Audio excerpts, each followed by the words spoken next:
tiramisu cheesecake. No. Cheesecake, no. I am think so. A mini scandalized cheesecake, right though, now. like a Yeah. little bite-sized mini cheesecake. Hey, everybody! that's fine. What? OMG! Look, we wow. can touch Okay, each other this week. we can touch each other. Phone home. You guys, we've got a spicy conversation for you today. It's D&D, Daggerheart, DC20, the future of TTRPGs. Where do we even start?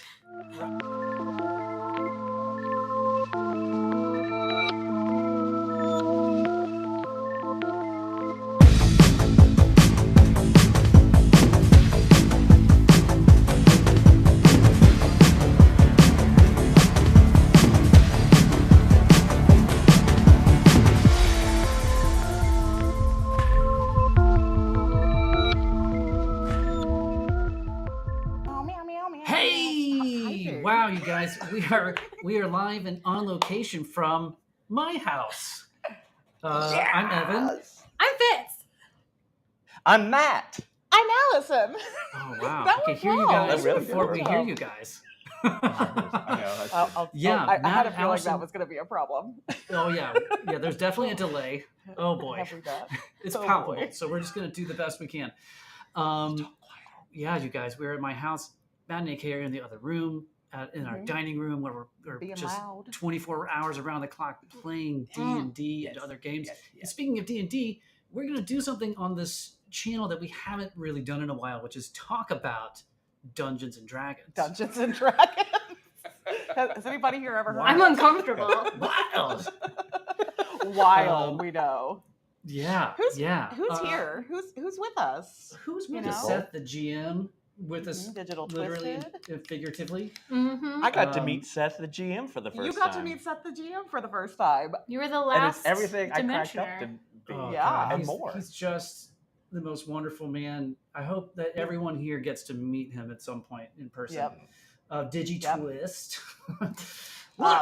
Did you It's Baz. Fire Look! Maxie, It's Baz! Look! Is everybody looking? I'm looking. It's fast. Jolin Entertainment is here. GM Rice Combo is here. Daniel Grace is here. I'm ready to hear whatever you have to say about whatever we have to say, Daniel, because everything you always say is great. Fire Drake McPhee says, I don't know. I don't know if I've ever heard of this. Dungeons and Dragons. I know, Let's right? explore it. We have spicy takes. We have Oh, we man. got spicy over breakfast this morning. and Just very unspicy spoiler takes, too. alert, yeah. Yeah, we super got bland, spicy over really our- mild takes. she's- Incoming. I'll stop over. The white bread of Dungeons and Dragons opinions. You know got what? some Wonder At Bread. least Uh-huh. our thumbnail was not like it's over. This is the end for D&D. Like at least we didn't do that. We didn't do that. No. See that. That's true. Oh, Glenn Finn's here. All right. What was for breakfast? GM Rice Combo wants to know what was for breakfast, you guys. Evan Delicious. makes some. You made banging us breakfast. eggs. Yeah. Yeah. He made some yogurt, some fruit, some English muffs, and some real good eggs. Super French style eggs. French style Yes. scramble. Mhm. So good. Yeah. So slow, Creamy. low and slow. Yeah. Low and and slow, slow. creamy, delicious. Mhm. The Spreadable. only way I can't eat eggs any other way. Scrambled eggs. I cannot eat scrambled eggs any other way. Incredible. Okay. Yeah. Edible, Yeah. spreadable I could do a eggs. fried. You can't do a fried? Oh, I love a fried. No, egg. it's scrambled. Sorry, I cannot eat scrambled eggs any other way. Like Any you go other to way. Oh, go to yes. whatever.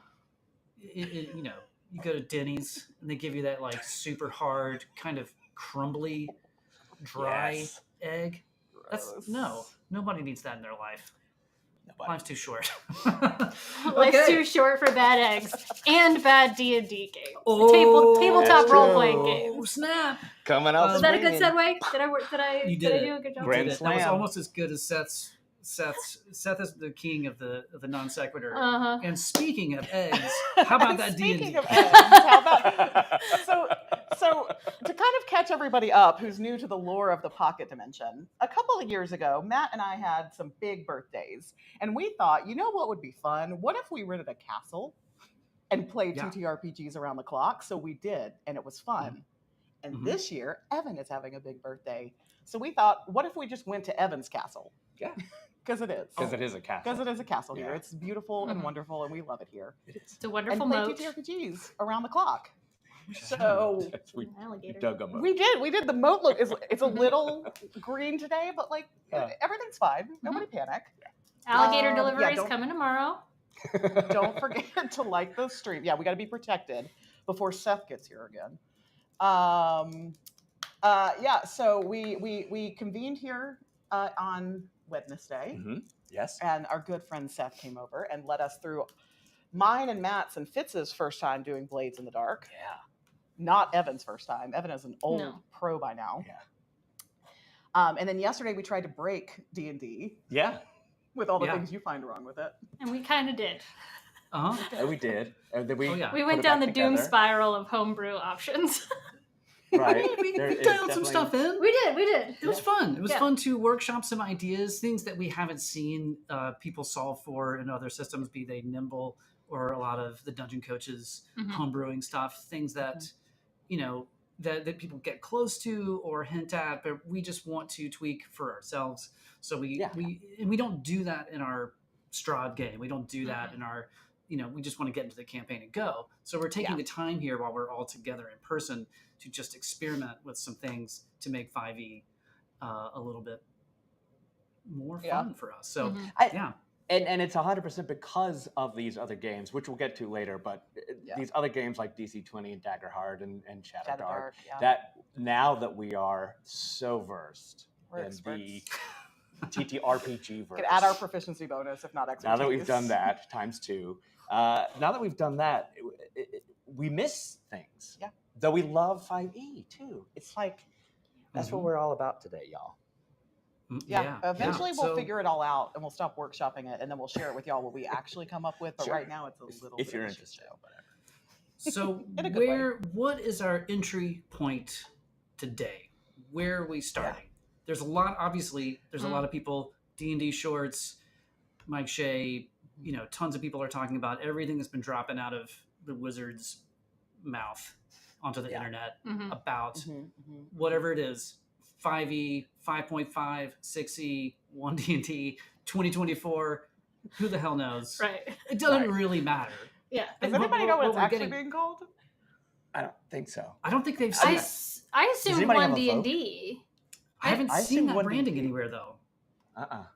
And all the stuff coming out says like Player's Handbook 2024, like Warlock 2024. No, it's been a very emotional week, I think, because I personally have gone all over the place watching videos and learning and thinking, my vote, I'd love to hear everybody. I haven't actually heard y'all's vote, but everybody in the comments too, in the chat too. I would like to call it 5.5. It feels like 5.5. That's my vote, 5.5.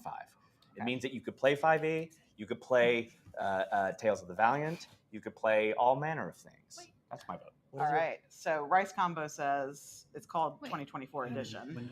And then Javelin says, I believe they walked back 1D&D. All right. So I think so too. 1D&D. Yeah. And can I call you Jav? Yeah, 5e 2024 versus 5e 2014. Yeah, here we go. Yeah. Okay, cool. But I want 5.5 because that sounds cool to me. Yeah. And the differences between 3e and 3.5 are very similar. Anyway, that's my vote. My vote is that it has a name. Yeah. Like, I don't know that I like 2024 edition because then, in even 2025 and 26, that's going to feel stale. What's wrong, you guys? What's happening in there? Sorry, we're trying to log in as the Pocket Dimension into YouTube so we can set up Nightbot. We shafted that. Because I'm not logged in, so Nightbot's not running. Sorry. I was trying to stealthily add it, and then it became a thing. All you guys see is like us going, what? Yeah, we're like, Matt and I are talking, and y'all are like, what is it? What's going on? Conspiring. Hi. It's like Zoolander when they're trying to get into that computer. Sorry, so we are botless today. Yeah. Y'all are just hanging around. Yeah. It'll be fine. Just shout it out in the chat. Yeah. Y'all have our links anyway. Like the video and all that stuff. I just all I was saying is that I want it to have a name. I do too. And 2024 is in a year is going to feel stale. It's not really. It's not a name. It's not a name. What about the two of y'all in the other room? Yeah, we're all the way back there. I don't know. As long as I pick something, 1D&D feels right. because That's fine. a lot of the way that they're branding it is that they've learned from the feedback over the last 10 years, and they're re-adding spells and they're re-adding things from past editions. So I see why they originally branded it as one D&D, because it's now one D&D to rule them all. But it apparently they've walked that back, so I don't really know. Oh, Nightbot's going. Yeah. Okay, great. I don't know how that happened. Yeah, I'm with. I think. Let's see. Yeah, I'm with Glenn. I think. Oh, I can do this, can't I? Yeah. Don't leave it all to me. I'm with Glenn. I get 5e, so that's fine. But it's just I don't know. I want to see more excitement. I want to be able to know. Here's the delineation. I know 2024 versus 2014, but I think you're right. Next year, that's gonna feel like whatever last year. That's so 2024. Yeah. Okay, so this is really just a thought exercise, but the span of time between 3 and 3.5 was pretty small, right? 2 years. The span of time 2 or 3 years.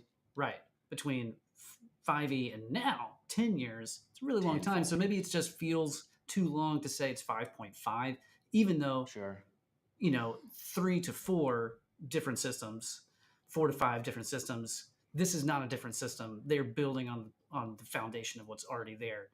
So at the end of the day, I don't really give a crap. Let's just play it. Let's just kill something. But what I just noticed in our chat, you guys, is our big bad from Daggerheart here with us? Lord Darius Grimshaw of the Veiled Threat. Oh, throwing the gauntlet down. Okay. Ooh. Lord Darius, hello. Welcome. Only one up a D&D. Yeah. So no one controls Nightbot, not even Nightbot. It just does what That's it feels right. like. Nightbot apparently is sentient and controls himself, and we have nothing to do with it anymore. Yeah. Good. My big takeaway was until this morning, somewhere around 7:45 a.m., I had zero desire to consume any of the 2024 content that's been coming out. Spicy. There's my first spicy take of the day. AK spiced up. I'm in agreement with that. And that felt weird because I've been real busy consuming DC20 and Daggerheart and Shadow Dark, and Baldur's Gate 3 apparently content for some time now. So that felt bad, felt weird. The only reason that I did is because I knew we were going to be on this show talking about it, and I should probably have an opinion. And two, because Digital Twisted made it easy by making a little playlist thread in our Discord. Yeah. Teamwork. And and then I found myself, I watched like the first few videos because I wanted to come up with my own opinion and not be, a lemming about this, not be a sheeple. Yeah. But then I found myself like wandering over to like D&D shorts and Tramp Onk and then feeling highly... The sexy people. Yeah, the sexy people. The DM, what's his name? The Professor DM, but it's General... Dungeon Craft. Yeah, Dungeon Craft, yeah. Professor General... Professor, major GM, whatever. Anyways, what do y'all think? I'll stop talking. Who, us? Yeah. Us or the people? Anybody but me, quite literally. I have been keeping up, thanks to our friend Digital Twisted. I've been doing my best to keep up, not perfectly, but I've been getting the decidedly non-spicy takes from Mike Shea. Sly Flourish and some others where interesting taking these new changes in mind while I still want it to be 5.5. Mike Shea's thought was, hey, we're playing two different kinds of games, the players and the GM, and the GM can take anything that they want and put it in. The players do have to make a decision, and that's fun. So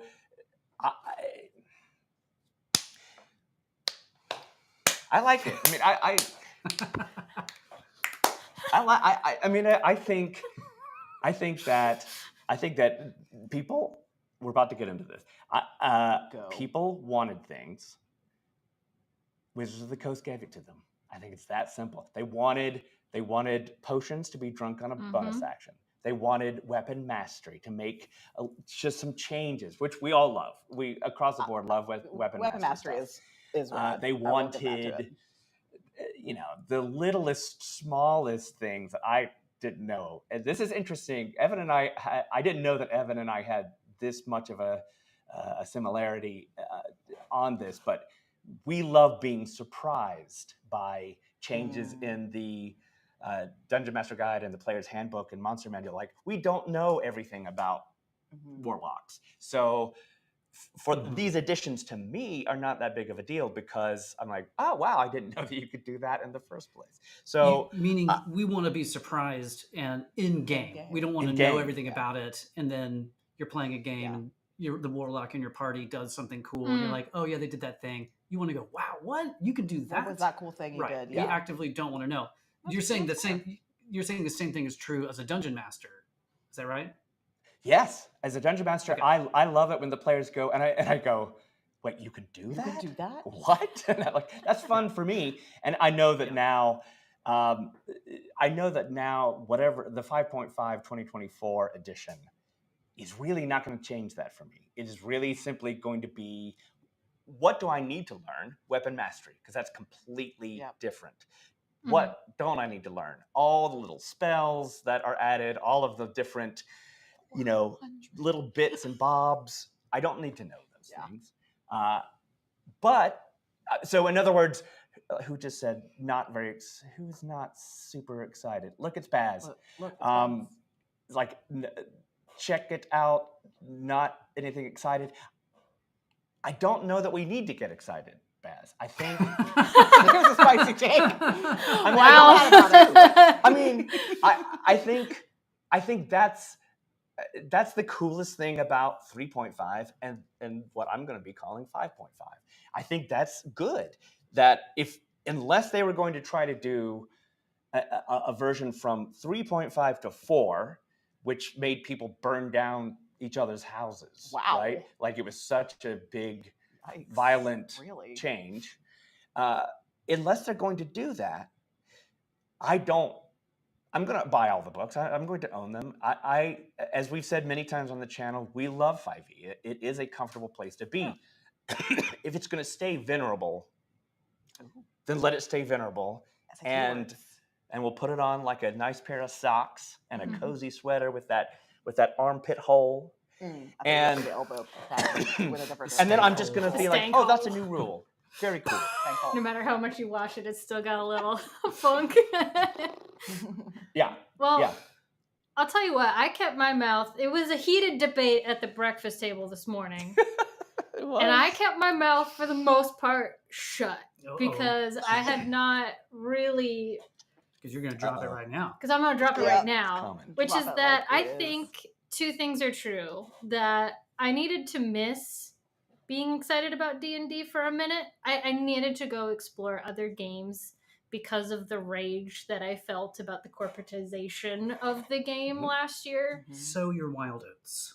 I needed to sow my wild oats. That's exactly right. And miss it a little. And then... Hoe your wild oats. I needed to hoe my wild oats around to other small gamers. Games. Yeah.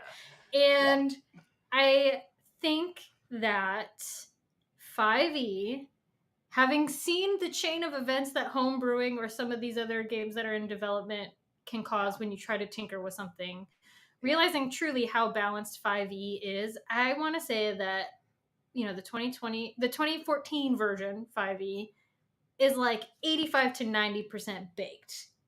And I'm happy with it. I could play that game and be totally fine if we didn't mess with it. Are there things about it that bother me? Yes. Are there things that I wish were different and that with a little bit of tinkering could be better? Yes. And I think potentially, obviously we don't have total proof of it yet, because I will never solidly give a full concrete opinion on something until I've actually played it and built a character and lived in that space. But based on what I've seen, they have at least given it like a 2 to 5% boost of adding the things that people have wanted to change. They've given it to them, and that we're already doing, and they've balanced it, and they've said, yes, actually potions as bonus sections is balanced enough. Here you go, have it. And so it feels more official, and now I'm excited again. Like, of course, because I'm me, the first thing I went and did was watch the druid Look at druids. video, the main druid video, and then the moon druid video. And I was like, oh, okay. I could do that. Druid's got some They glued got up. yeah, I'm a little worried that the conversation about them being overpowered is only going to get worse. Oh yeah, I think there's going to be a lot of overpowered. Actually, that I don't know anything about druids, so you know what I mean. Like I don't know about all their abilities. I only see them when I'm in a party, just crushing, just terminating everything. So I didn't know that there was only one circle of druid that could wild shape as a bonus action. Until now. I just assumed Until all of them now, could do yeah. that. I mean, No. in fact, why? That's so silly. Why not until now? That's just dumb. Yeah. So no, I don't know that my stance on druids is really going to change that much because yeah, I don't know that much about them. Yes, and I like to keep it that. that's okay. You'll be surprised. You can continue to be surprised I will. as future druids crush. Mm-hmm. Yep. But I like all of the spicy comments in the chat right now, and no one is wrong. You know, so it is on our list to, of course, talk about where does this put DC20, Daggerheart, all these others. Mm-hmm. And this is the way I saw it. And actually, you might have said this, Biv, so you can completely interrupt me. But one thing that we have discovered, one circle that we have completed, circle of druid that we have completed, is that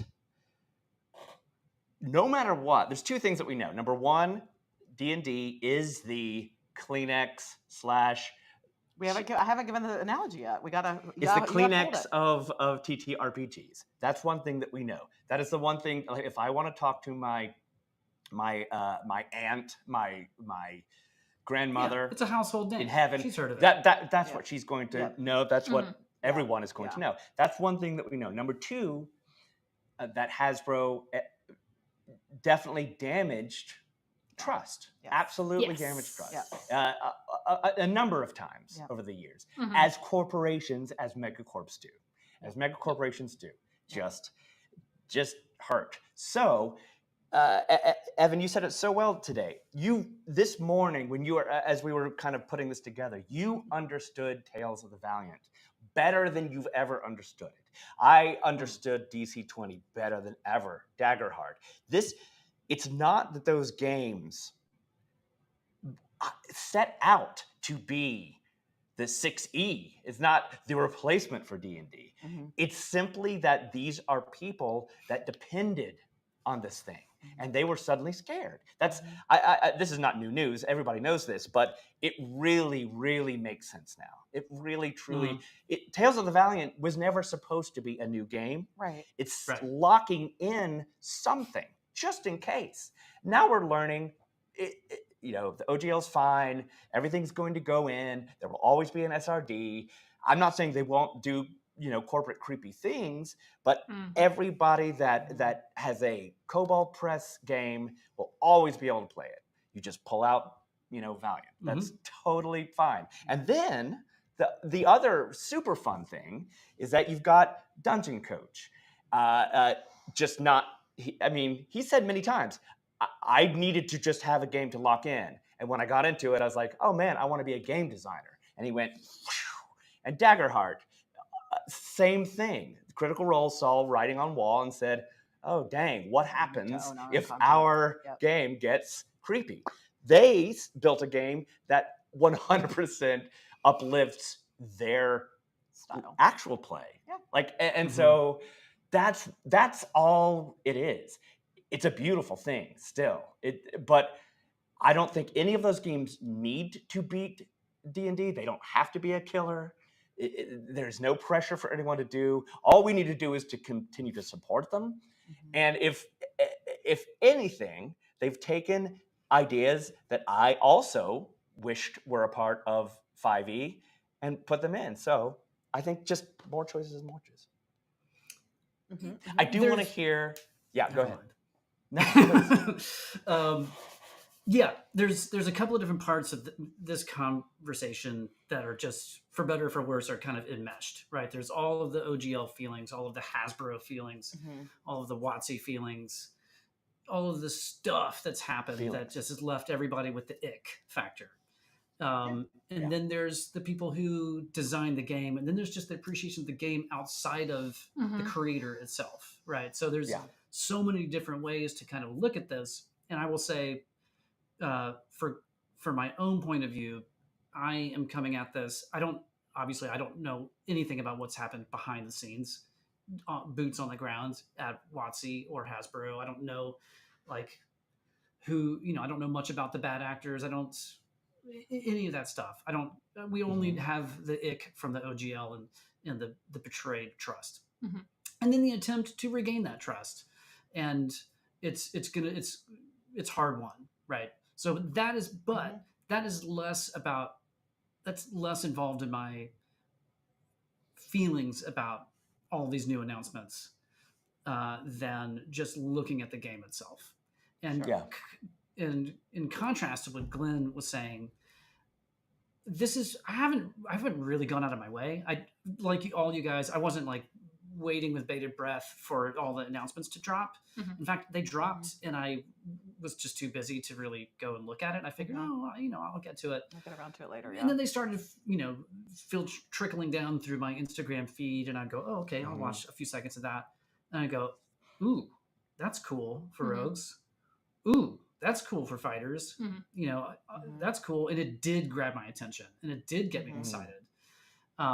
So the opposite has been true for me.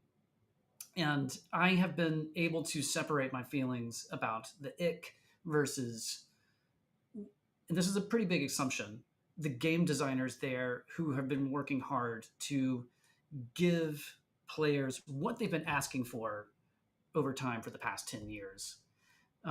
Is it still going to be flawed? For sure, because there's no such thing as a perfect system. Yeah. But everything to me sounds really cool and felt kind of in a similar spirit to what the Dungeon Coach is doing with DC20, in that trying to give players more control to create the character that they want to make. Right? Yeah. Not saying it's a one-to-one with how Dungeon Coach is doing it. Totally different approach. But that was the spirit that I was gleaning watching all of these videos about it. Yeah. So I am excited. If you're here for some D&D haterade, I'm bone dry. I don't have any for you. It's the only thing that I haven't heard addressed. That's not true. It's been addressed a little bit in different ways, not maybe in the way that I want to, is movement, action, bonus action. Action economy is the most annoying thing for me in 5e. Yeah. And that's what we started trying to break yesterday in our, how can we homebrew this stuff? Yeah. So we started kind of tooling on our own system, inspired by, DC20, which is inspired by Pathfinder, et cetera, et cetera. We lost an action point system where you have the freedom to do what you want to do, at any given point, without being limited to, I can't dash because that's a bonus action. I've already done. I already took a potion, right? That's silly. Yeah. So, but I did see. Now I'm going to struggle to remember it, but there are some things, at least in certain classes. I think it was with the rogues, maybe specifically, where they have a new weapon feature. What are they calling the weapon mastery? Where you have a nick thing, so you can do kind of 2 attacks without using your bonus action, and then you can still use your bonus action for something else. Yeah. So they're trying to make room to do more with the economy that you do have. Right. So it's not necessarily getting me all the way to the altar, but at least halfway down the aisle. Yeah, I mean, I wasn't, it almost felt like I wasn't letting myself get excited about the new edition of D&D because I just wanted to, I guess maybe I wanted to feel mad at WotC for being the evil corp, and therefore if they put out a subpar product, it would solidify those feelings for me. But so far, they are adding some tweaks in a lot of things that we've been asking for the last decade, I guess. But one of the things that, as far as we can tell, hasn't been addressed is the action, bonus action, movement, free action, that things like Daggerheart, DC20, Pathfinder, Nimble are fixing with either having no initiative or having some sort of action point based system. Because what I've never understood is if you have action and then bonus action, and technically the bonus action is like a lesser action, why can't I replace my action with a secondary bonus action? Because I'm downgrading my action to do that, but technically you can't. That's what I want to do. It's too tinkery. It's a little too tinkery. And unless you're playing a game that is with people, and sometimes I like this, if you're in a group that likes to optimize in that way, that can be fun occasionally. But on a regular, weekly game or something, having a little more flexibility and lower stakes with an action point system, I might now prefer. Which a year ago I might have said the opposite, but we were playing yesterday we tried 2 different action point systems, and I felt it opened up so many more flavorful combinations by being able to do multiple bonus actions in a turn. So it would be nice if they had switched to that, but that feels like a core mechanic that I'm not sure they're going to move away from. And as we discovered, once you start pulling at that thread, it unravels. It gets really complicated really quick. Yeah. Real quickly though, just to address something you said, you could still be mad about OGL, and you could still be mad at Hasbro and WotC and everyone out. Like anyone who's still angry at them, totally legitimate. I mean, I just for clarity. You do not have to forgive and forget. We're not backing down from that. Right. And like I think holding them accountable when they do things like send Pinkertons to doors or do an OGL, because we saw with the OGL, right, they walked it back. Or fire people on Christmas Eve, but and that was at the least whole point I was trying to make earlier, was that like I can't discount that stuff. I have to look at the whole body and you shouldn't of everything when I'm making my judgments about the direction that they're taking. But at the end of the day, you kind of have to be able to separate at this point the game from the creators, because the game is your table, the game is your group of friends, and it's the story that you're creating. You can access the information. If you want to just play the SRD, go and play the SRD, give WotC none of your money. If one person goes to a thrift store and buys the player's handbook and then your whole table shares it to build characters, like there are ways about it that you can sort of exist in a more ethical way surrounding corporations or whatever. And that's true for anything, like clothing, books, video games. Like you can buy the Harry Potter game used rather than buying it straight off the platform, right? There are ways that you can circumvent these things and still play the game you want to play, because at the end of the day, it's you and your friends around a table playing your own game. So that's my take. I love it. Yeah. One last, just to address the Tales of the Valiant that you brought up earlier, brother. I also want to go on the record and say when the OGL was going down and Project Black Flag was announced and then later Tales of the Valiant, I didn't understand what they were trying to do. I mean, I understood that Kobold Press had written tons of awesome content for 5e. So they needed to still have a platform for that. That was a safe space for people who supported them. I understood that, but in my mind, I just still didn't get, like, why just make a 5e clone? Why not make something new? And looking back now, I realized I really wasn't getting the point, because I think we were all spicy back then about how broken 5e can be.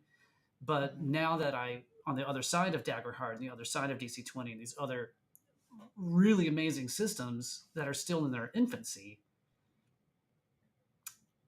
I found, damn, 5e is awesome. Yeah. It's maybe that's an It's unpopular solid. opinion. Maybe that makes me. He's hip. He's cool. He's 49. But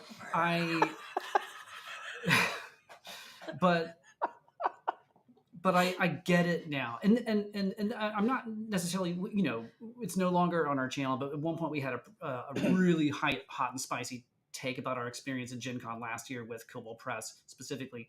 I'm not talking about that. We had a not great personal experience just going there to game, and it wasn't friendly. We didn't feel welcome. It wasn't fun, and it could all be chalked up to just everyone was having a bad day. Everyone was tired, right?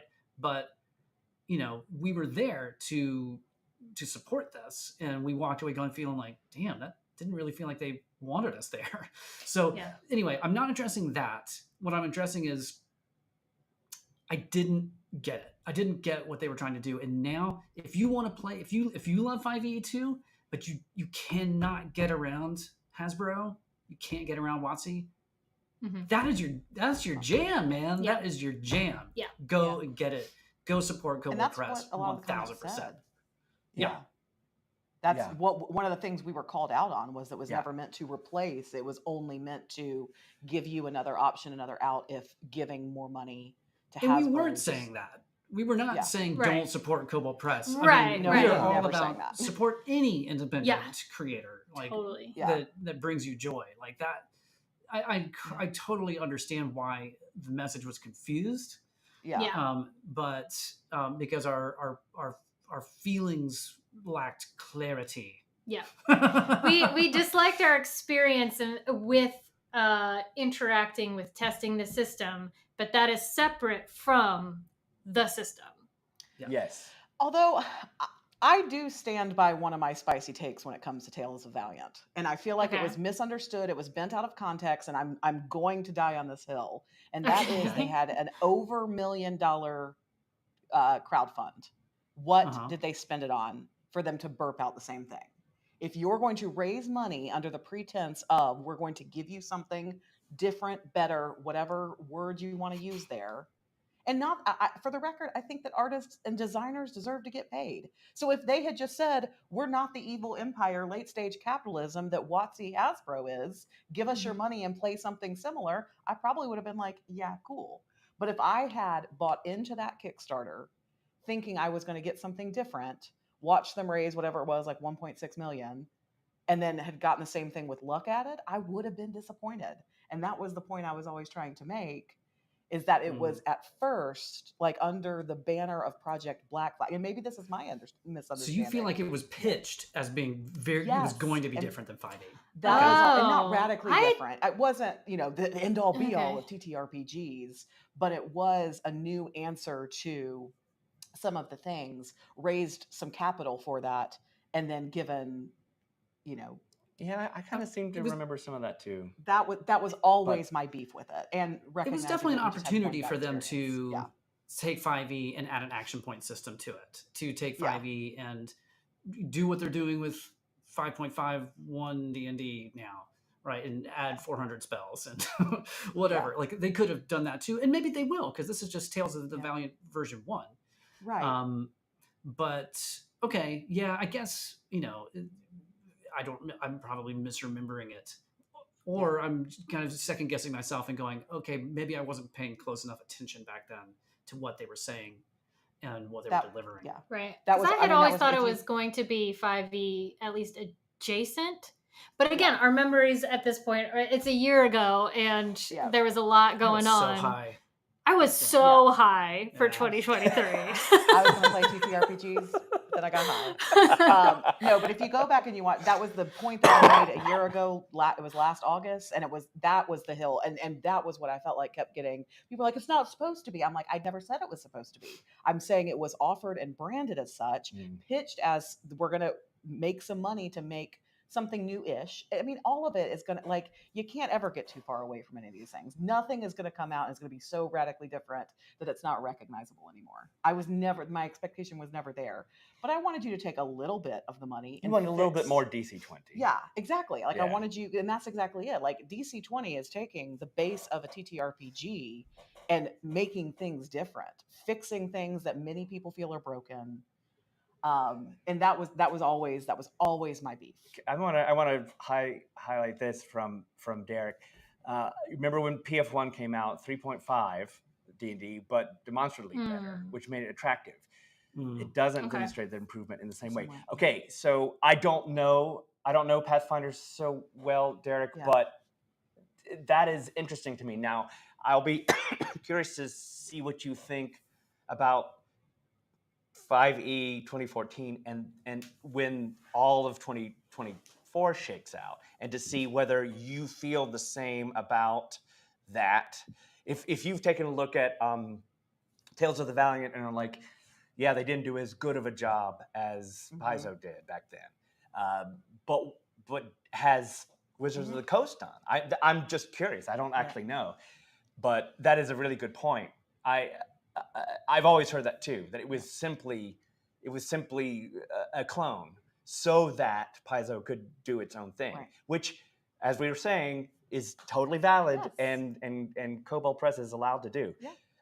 So that's we were always rooting for Cobalt Press. There was no part of me that took any joy in having a spicy take and a spicy, because I want the independent creators to succeed. I would rather give them my money, than the other guys. But I just, in my heart, was like, you can't sell me on one thing, and then it's like, well, we just reskinned this thing that already existed. Yeah, I think another thing that we never really talked about specifically. This is not a bash for Tales of the Valiant. I promise it's not. It really isn't. We're very excited to play it, to pick it up, and see those differences for ourselves.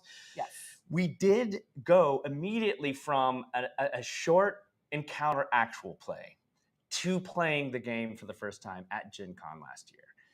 So we watched some celebrities. Elisa Teague was she was 5e. Earlier in the day, it was Kate Osborne. Yes, it was Kate. It was Kate. And some other ones. Katie Osaurus was there, and so we were enjoying their personalities. But the host of that was really kind of saying new thing, luck, everything's going to be new, and so we went downstairs. And it was not new, and it wasn't. So I think we forget to talk about that part too. And again, that's totally fine. But but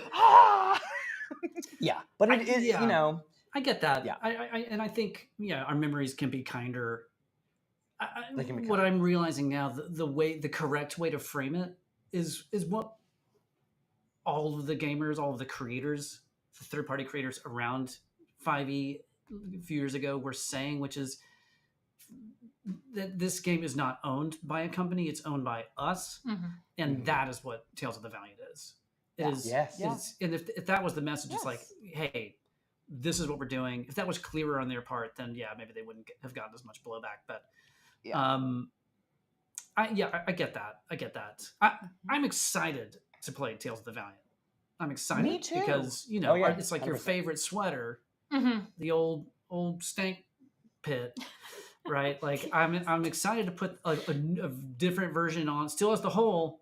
It's a different one though. I can swap them out. So I'm excited to check that out now. We will be doing some Tales of the Valiant content on this channel. Yeah, I think that we're going to be playing some Tales of the Valiant with our patrons for our monthly one shots this summer. Hey there, shorty.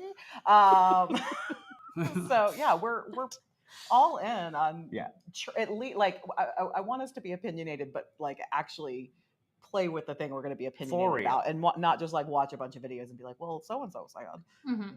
Which is the danger of what is happening with 5.5e right now, of course. Right? Like no one has actually played it. Nobody's played it. We're only hearing things, and it does. There's things.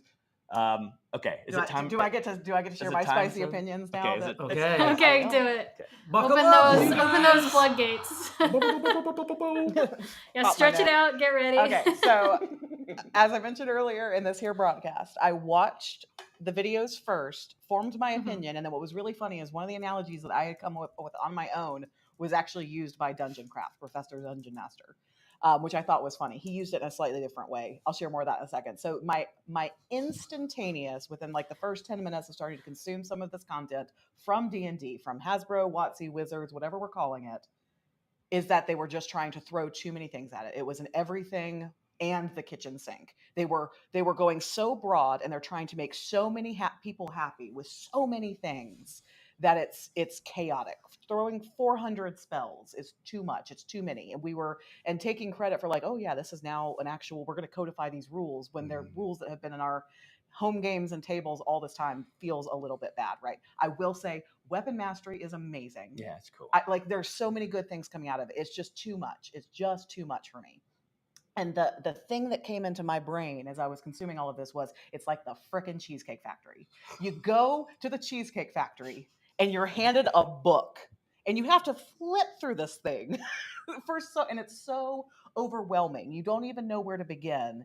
But the thing of it is that like I don't go to the Cheesecake Factory because I want like somebody has an opinion about the Cheesecake Factory. I don't know who was doing that. Nobody.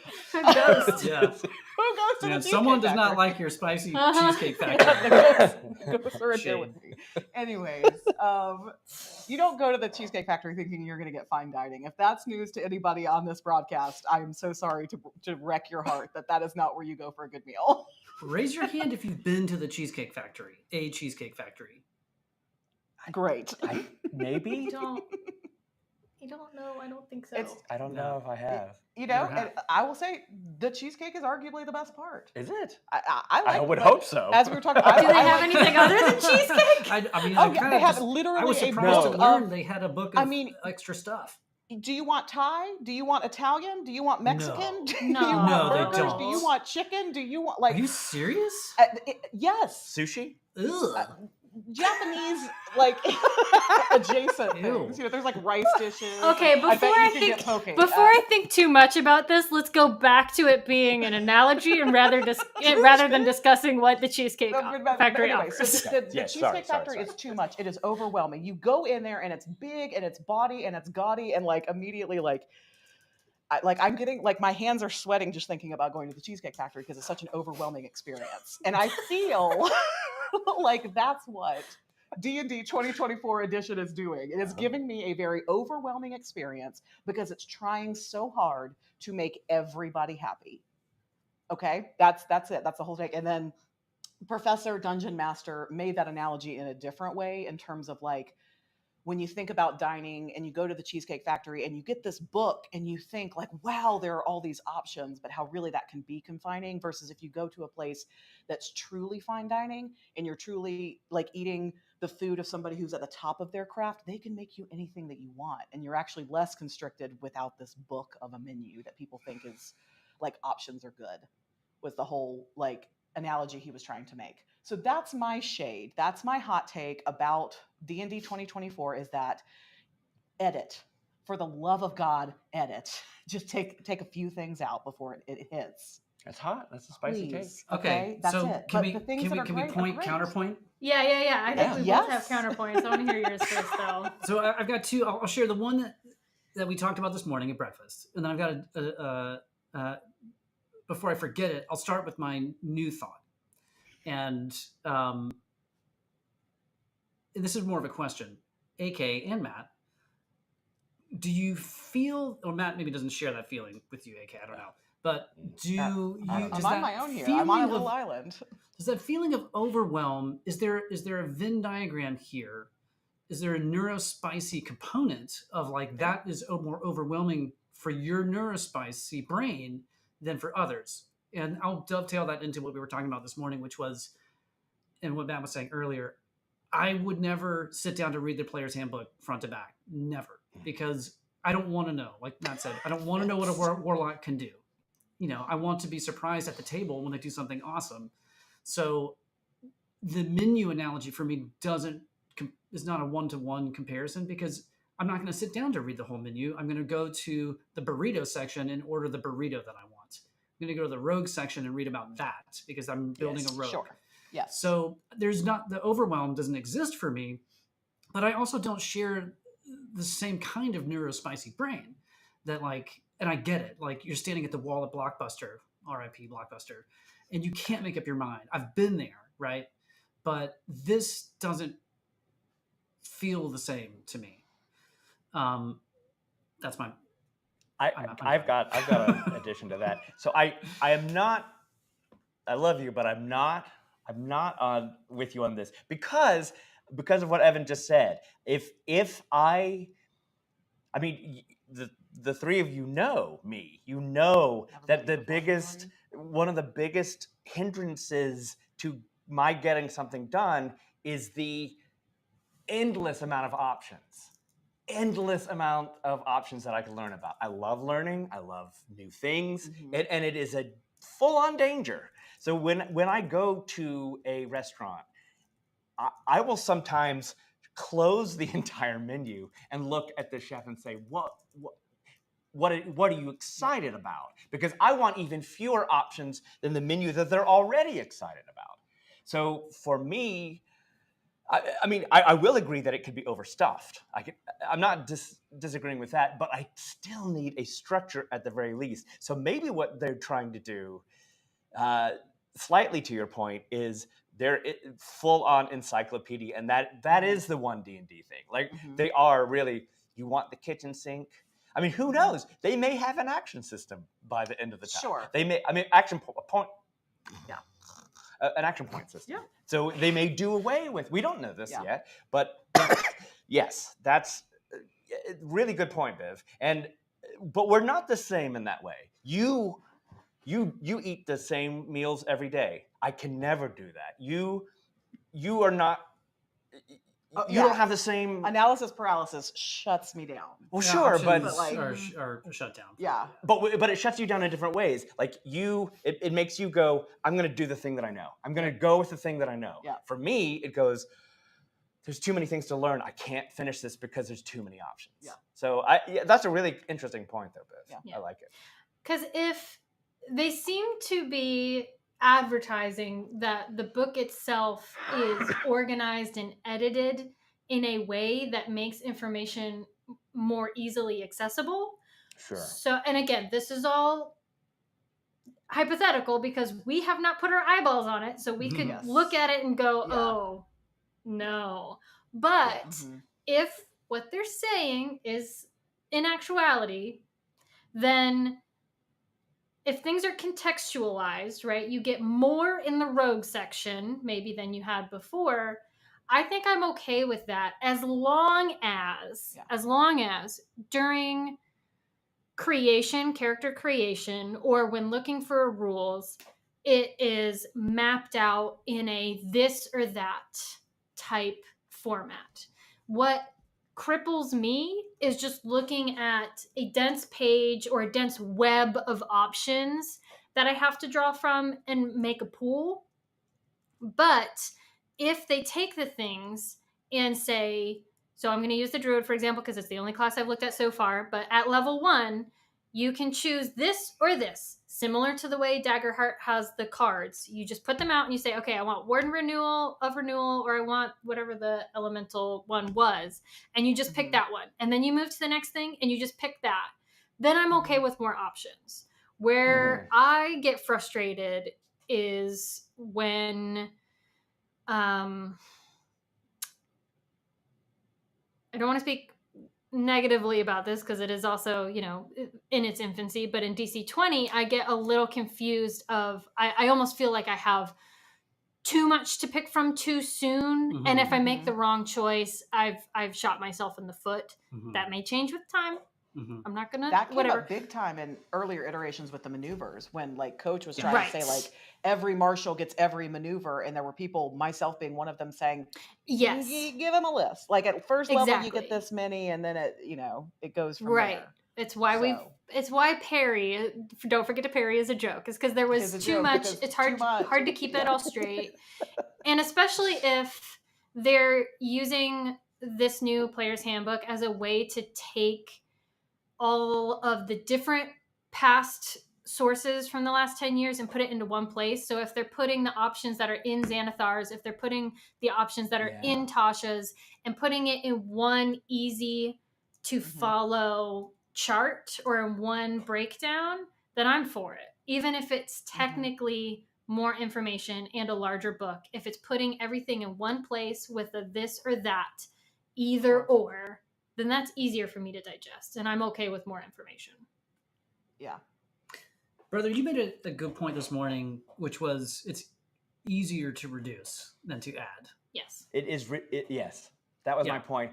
And to the Eloise said, we do know that there aren't AP action points, which is fine. But what I was kind of hoping in that way is maybe. So a lot of people don't know in the DM's guide that there are so many alt rules. There's so many alt rules for things that people just our friend Tay schooled me on that. He was he knows. He was very like, wait, you need to know that there are so many complaining alt about rules. something that already has a solution. Yes, exactly. And I was humbled by that, and I guess so. What I'm saying is, if you're going to give me kitchen sink, then let me reduce. Let me at least say, hey. Yeah. But then we're getting to another thing because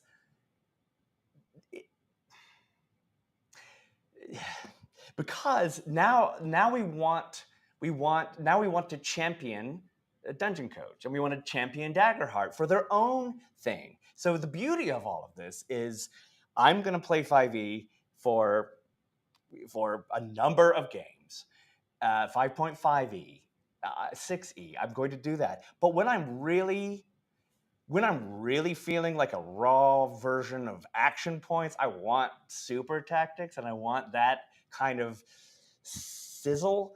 I'm going to play DC20. And when I want, somebody said a really cool thing, like Daggerheart is so beautifully made for actual play live stream. It really is. Because when I want easy combat and I just want to, what do you want to do? Then I'm going to play Daggerheart. And though of course we did immediately hack 5e to have action points yesterday. Yes, that was the funny part for me. I'm just going to call us all out real quick. We all get here for Castle birthday. We're all like, friends together again. We're going to play live in person. This is going to be so great. Oh my God, so we many miss 5e games so much. Let's get back to our safety blanket, security blanket, whatever. Hey, let's hack it. Let's break everything and do something that is 5e. And what was fun was the four of us were together, problem solving and talking about the things we like and the things that we don't like. We tried it one way. I think I was the loudest about not liking it that way because I felt hampered as a caster, and so then we were like, all right, well, let's try it, the way Allison wants to try it. And that's what a table should do. That's what a table should do. And that's what you should do. That's the bottom line. It's not a spicy take at all. It's the most boring take, but that's what you should do at your table when you're playing. And also, we cannot in any way, we're not comparing 5e to DC20 to these, because DC20, like I said last week, DC20, Daggerheart, MCDM, they're not finished. They're not done. Like, you can't. There's not enough to those games. Yeah. There's not enough breadth to even have that kind of comparison between those two. So, like yesterday, if either of those games was developed to finality, we could have made a choice, perhaps, but we couldn't. But we didn't. So wow, Seth was throwing a little shade. That was the last Snooze The door is locked. Yeah, we're not giving you the code. We've changed the lot. Bernie, attack! Whoa! Oh no, Bernie! I'm gonna as we wrap up, because I think it's about time to wrap up. I want to say, I think you said it earlier today. We have games to play. I think you said it earlier today, and I want it to be on record that, I'm gonna let you say it. Say the punk rock thing. Oh, yeah. We all still have our feelings after the OGL, right? People's feelings were hurt, and that is valid. It's genuine. It's real, and it's not over, right? Like that trust like that. Once it's broken, it's broken. Yeah, man, it's hard to get back. So we're all going to have that to some varying degrees. Yeah. And so it felt so good for all of these creators to rise to the occasion and say, okay, great. Gauntlet thrown. Let's make a different system. That's really going to be something cool. And that's how we got all of the things that we've been talking about today. And there's a punk rock spirit to that because they're all underdogs, right? Maybe not Daggerheart. Like they have plenty of money. I wouldn't call them underdogs, but compared to, they're not also not a conglomerate. Yeah. Like Hasbro, so they don't have that kind of money. But these are all underdogs. Backing you up, Viv. Yes, comment. Okay. Thank you. Recording to your single company. Yep. Try it again. So, but now on the other side of playtesting a lot of these games and seeing them develop and watching them develop further, and the people who are making them and all of that stuff. Thank you, Paul, so much. Thank you, Paul. And all like the shade that gets tossed on Dungeons and Dragons as a game, like people just, since the OGL, you want to hate it. And I fully understand the argument of it is very hard to separate the art from the creator, right? Like I will never spend money on an Orson Scott Card product ever again, right? Never. And I respect anyone who feels that way, right, about this. But it's gotten to the point where when we're trying to discuss the game, not the creator, it's so enmeshed that you cannot separate it. If D&D, liking D&D feels so uncool now that it's more punk rock than liking DC20. And I love a punk rock spirit. They kind of feel like the underdog, and I know they're not, but there's something about it now that is, So Paul, there's complicated feelings. Yeah. Because about Lovecraft, about this, about Michael Jackson, about whomever the artists that you support. Like it's we are all imperfect beings, and I will not excuse anyone for their bad behavior. Right. But it is hard for me to not still love Michael Jackson's music. It's complicated.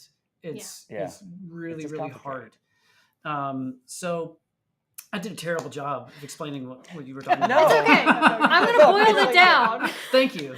You want me to boil it down for you? You should have just said it. It is that in 2023, it felt like it was punk rock to be championing the underdog games like DC20, like MCDM. That was the cool thing to do, and it still is. Yeah. But now it's punk rock to be like, you know what? I like the new D&D game. Yeah. And it's because cool. Yes, they have lost their trust, and yes, they deserve all of the criticism, and they will have a hard time. I don't know that they can regain their trust. However, I'm not going to fault them for giving the players what they want, and I feel like other people out there are saying, like, holding WotC at fault for giving them mechanics that they've been playing with for 10 years and codifying them. Yeah. Right? So, like, WotC almost is damned if they do, damned if they don't. So now it's yeah. And I do agree with y'all on that point. Yeah. If I didn't make that clear now or earlier, that yes, like hate for the sake of hate. And I don't hate that they gave us what we wanted, but I am saying if you were professionals in this field, if you're going to put, like Evan, you wouldn't give us a design as a professional designer unedited, right? You would refine and like continue to make it a finished product. And I'm saying, and I understand that we don't know yet because we haven't actually seen it. We've just seen a bunch of talking heads videos. Right. And now we are one of those. Yeah. So I will absolutely be on the record saying we got to play it. It's everything Matt especially was saying last week with like the DC20 versus Daggerheart. Like we have both played and GM'd DC20 and Daggerheart. We get to be opinionated about those things because we've been in that driver's seat. The people who are like, this is the best gaming system ever, having not actually played it. So it's complicated. It's complicated. But this is a really good point, and I think I might have a bow to wrap up. So we're experiencing what we call Castle Birthday 2. Electric Boogaloo. Yes, Evan's big birthday, and 2 years ago, Castle Birthday 1, no one in this group, except for me, because I have ADHD, no one in this group was really, truly willing to try a new game system. Correct. Not one. And we were very stubborn. Yeah, we were like, very stubborn. No. I had fallen in love with Blades in the Dark. I'd fallen in love with all these, even Pathfinder. I'd read all these things. And I was a big Dungeon Coach fan. I was trying to get Homebrew to add. y'all were noping me out of existence. Yeah. I was probably the loudest noper. I'll go And ahead and go on. she was the Like, loudest noper. I hated change. Here's my bow. 2 years later, we are literally making a game that we love, a game that we love even more, and we're just playing it. Amy, I'll physically fight you, and so but I will say that the way you can do that, way you, as in all of y'all out there, play DC20, play Daggerheart. Yes, it's going to be harder, and maybe your players are going to be like, I don't want to, but if you love it, if you fight for it, and there's a good reasons, and there are great reasons to do it. There's so many great reasons. It's just like playing a musical instrument or learning a language. You know 5e, you can easily pick up DC20, then you can absolutely pick up Daggerheart. And once you start doing that, everything gets better. Every single thing gets better. So go play all of them. I know there's not enough time in the world, but I'm gonna try. Go play all of them, and then we'll really have some discussions, right? I can't wait to play 5e, 5.5. So what you're saying, Matt, is yes, play more. Everybody, play more. us, play more. And Yeah. if you need people to play with, Yeah. slide on into our Discord channel. Please, we'll play with you. We'll play all of the Yeah. games with you. If you're like, hey, you could whatever that Play meant. more. We played with a super cool dude named Colin. Just last week, he had never played Daggerheart, and by the end, he was like, yeah, whatever. Well, Why is a ghost noping my face? I keep getting a ghost thumbs down. it's on your face. Anyway, so yeah, and we're gonna go play too, right? Is that what we're saying? But first, Yeah. And if you want to play more and you want to play with us, you can join our Patreon because we have monthly one-shots. Hi, Guns McCready. And if you join right now, today, you can see the art by Bridget Connell for Herb from the Adventures of Bud and Herb, which you, Evan, so lovingly and wonderfully pitched last week while I was here. For folks who might be here in the chat today who don't know what the Adventures of Bud and Herb is, what is it? It's a 1-part audio drama, 1-part actual play podcast.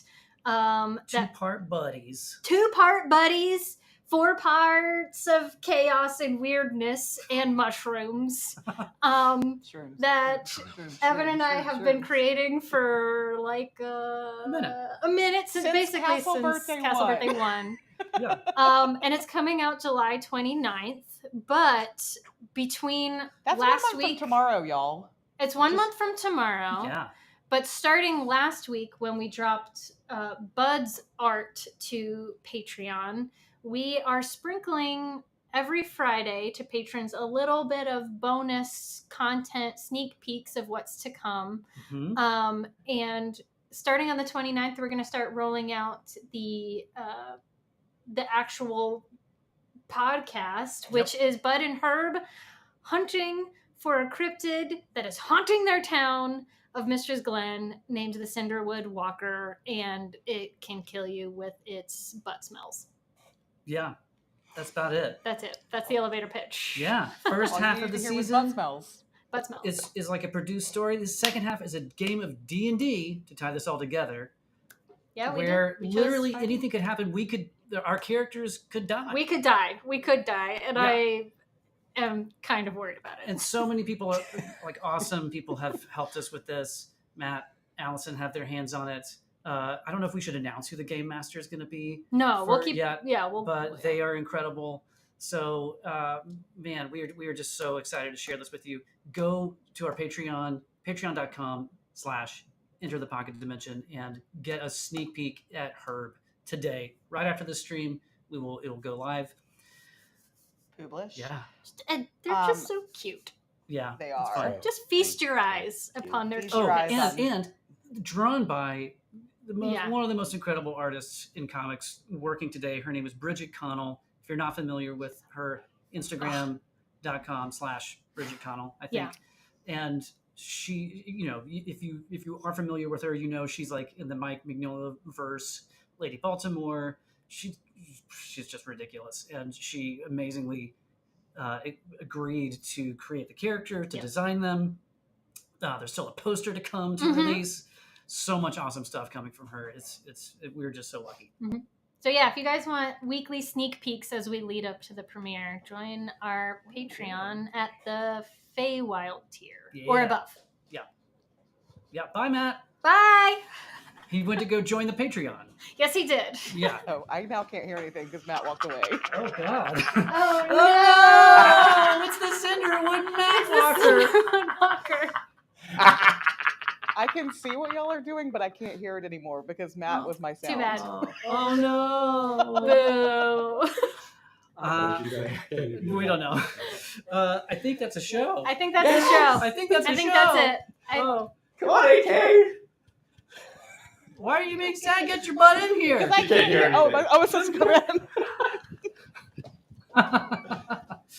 Why didn't I think of that? Yay!